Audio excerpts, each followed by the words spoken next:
okay, look around you. You see what's happening, right? Institutions that, well, they once seemed solid, now pushing agendas that feel kind of alien. If you've got that, that nagging sense that the foundations are shifting under our feet, that what used to be just common sense is now somehow controversial, then this deep dive is definitely for you. We're cracking open an ebook today, one that, well, it doesn't pull any punches. It really dissects the history of these societal shifts. Forget the sugar-coated narrative. This is about data, about the science that often gets ignored, the kind of truths, that resonate with men who value strength, clarity, and frankly aren't afraid to see things as they really are. Yeah, what's immediately striking, I think, is the ebook's willingness to just tackle subjects head on, things many shy away from. It presents a perspective that definitely challenges a lot of the current cultural orthodoxy. Absolutely. And the chapter titles alone tell you what you're in for. Things like fat acceptance and the death of common sense, from tolerance to tyranny in 5 buzzwords, masculinity under siege, the marriage plantation. Evolutionary biology doesn't apologize. Traditional cultures do better, rebuilding male brotherhoods, and even sperm counts don't lie. This isn't your mainstream narrative, clearly. Not at all. So our mission today, really, is to extract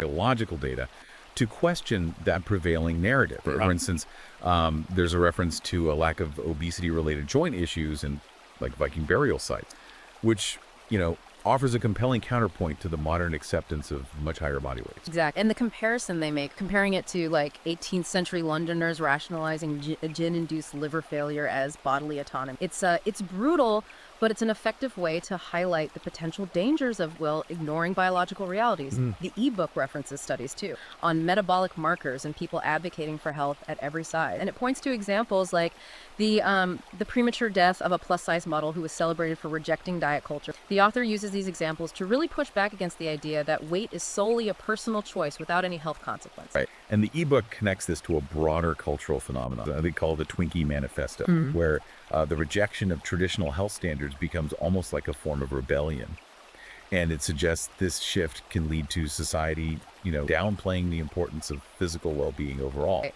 Makes sense. And from there, the ebook pivots. It goes to the concept of tolerance, arguing that it's been sort of twisted into something that resembles tyranny in some ways. It discusses how expressing certain viewpoints outside the norm now, can result in blacklisting or fines for so-called misgendering, and just a general chilling effect on free speech. Now, here's where it gets really interesting, I thought. The author brings in this idea of repressive tolerance, a concept where systems that seem tolerant on the surface can actually suppress dissenting views. Yeah, that's a key point. Think about those corporate privilege, because you sometimes hear about the ebook, draws a direct parallel there. And what's particularly provocative, I think, is the comparison the ebook makes between the tactics of, say, East Germany's Stasi and some modern HR department. Wow. Yeah, it highlights the potential for policies, even ones seemingly enacted with good intentions, to create an environment where open expression is just stifled. It even touches on how environmental, social, and governance ESG score, the ones used by investors,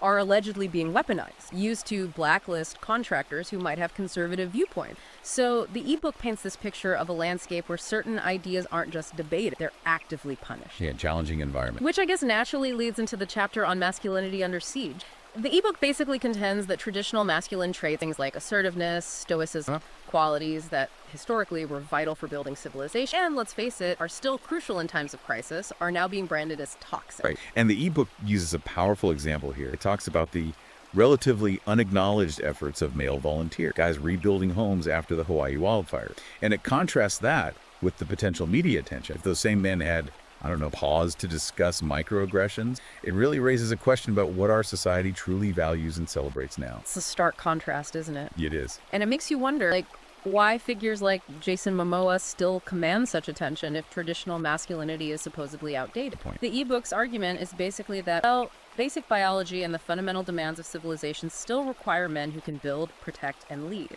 And this societal shift in how we view masculinity, the author argues, it has real-world negative consequences, particularly within systems like family courts, where fathers often face significant disadvantages. And this really sets the stage for the ebook's chapter titled The Marriage Plantation, which presents a very critical view of modern marriage, especially its legal and financial aspects as they relate to men. Right. Yeah, this chapter paints a rather bleak picture, doesn't it? Suggesting that the current legal framework often financially penalizes men, especially through things like alimony and divorce laws.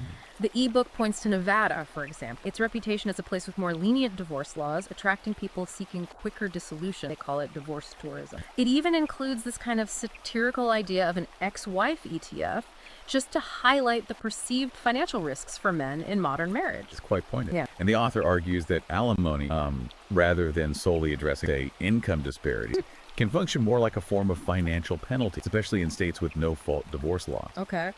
This chapter also delves into the rise of MGTOW men going their own way, suggesting it's not just some fringe movement, but actually includes successful men who are consciously opting out of a system they see as unfairly structured against them. Right. The ebook even mentions a proposed bachelor tax in Canada as an example of policies that could, potentially, further disincentivize marriage for men.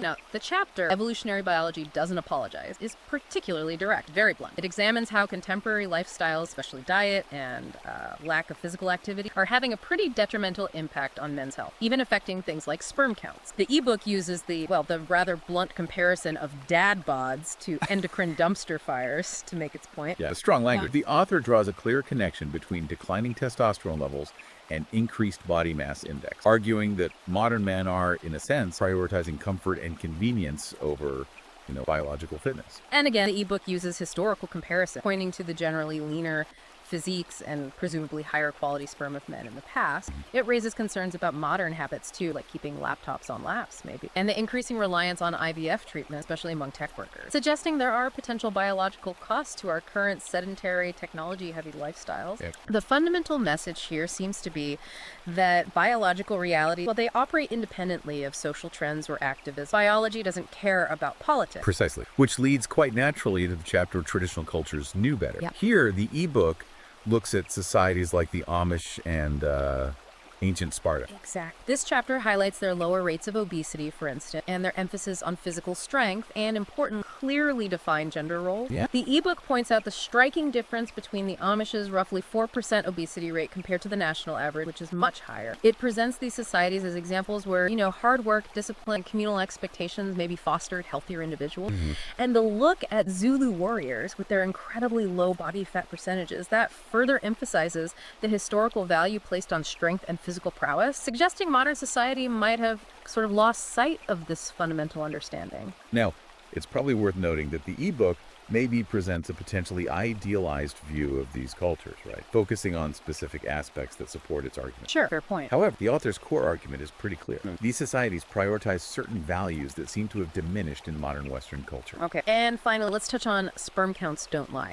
This chapter continues that biological theme, focusing squarely on the documented decline in sperm counts and linking it again to factors like diet, exposure to plastic, our increasingly sedentary, tech-driven lives. The ebook cites statistics comparing average sperm counts from, say, 1973 to today, and it paints a, frankly, concerning picture. Yeah, it does. And the author argues this decline isn't just an individual health concern, but have broader societal implications that we really need to consider. And it connects us back to the idea of rejecting what it calls soy lectures in favor of the real food that historically supported male health and virility.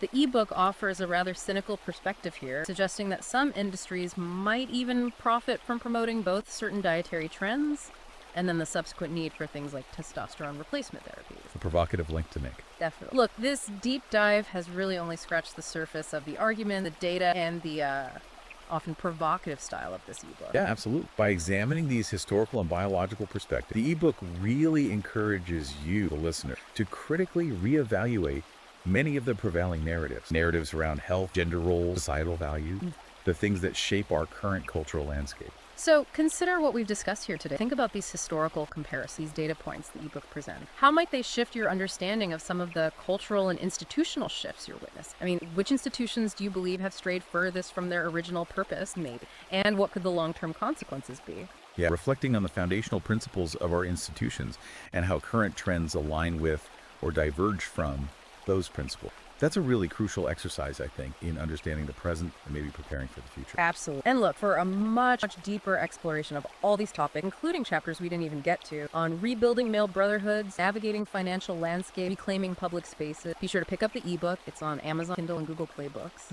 And you can also get more thought-provoking analysis by following @Conrad Riker on Substack. And finally, if you found this deep dive valuable, please do like and subscribe to the show. It really does help us out. Engaging with perspectives like these, even if challenging, can provide really valuable insights as you navigate the complexities of the modern world. Absolutely. Well said. Thanks for diving deep with us today. Until next time.